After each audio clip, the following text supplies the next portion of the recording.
అమ్మ ఒకటి అమ్మ హెడేక్ వస్తుంది. ఓకే బాబు. అలాగే సిగరెట్ ఒకటి. వీళ్ళకి నువ్వా గోపాల్ నువ్వా ఏంది ఇక్కడ పని చేస్తున్నావు? పని చేయట్లేదు రా, షాప్ నాదే. అవునా? అందుకే అన్న అప్పుడు చదువుకో అంటే చదువుకోలే. చూడు నేను చదువుకొని చూడు 30,000-40,000 సంపాదిస్తున్నా. అవునా? నేను అది ఎంత 10,000. అందుకే అన్న వినలే. సరే తీవు. నువ్వేమనుకుంటున్నావు 10,000 అంటే? నెల శాలరీ 10,000 కదా. నెల సాలరీ కాదు, రోజుకు 10,000. నీ అమ్మ, రోజుకు 10,000 అంటే నెలకి 3 లక్షల. మరి ఒకరి కింద పని చేసాం అనుకో, వాళ్ళు రమ్మన్నప్పుడు రావాలా, పొమ్మన్నప్పుడు పోవాలి. అదే మన ఓన్ బిజినెస్ అనుకో, హ్యాపీగా పెట్టుకోవచ్చు, మన కాళ్ళ మీద మనం నిలబడొచ్చు. అందుకని చాయ్ కొట్టు పెట్టుకున్నాం. పైగా ఇది ఒకటే కాదు, చాయ్ కొట్టు నాకు 5 ఉన్నాయి. 5 కోట్ల అంటే ఇప్పుడు 5 కోట్లకు నువ్వేనా?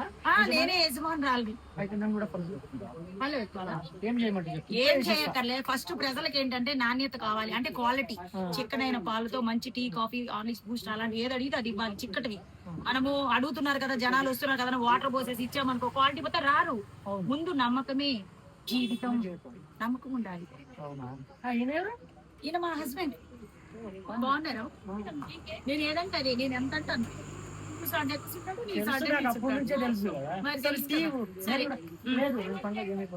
జాయిన్ అయిపోతావా? పక్కన కొట్టుందిరా ఇంకొక షాపు, టీ కూడా పెట్టేసుకో. ఏం పర్లా. దీన్ని బట్టి ఏమర్థమైంది? పెట్టిస్తా. ఓకే, దీన్ని బట్టి నీకు ఏమర్థమైంది? Business is best. ఎవరైనా కానీ మన కాళ్ళ మీద మనం నిలబడాలి, నమ్మకంగా నిలబడాలి. ఓకే.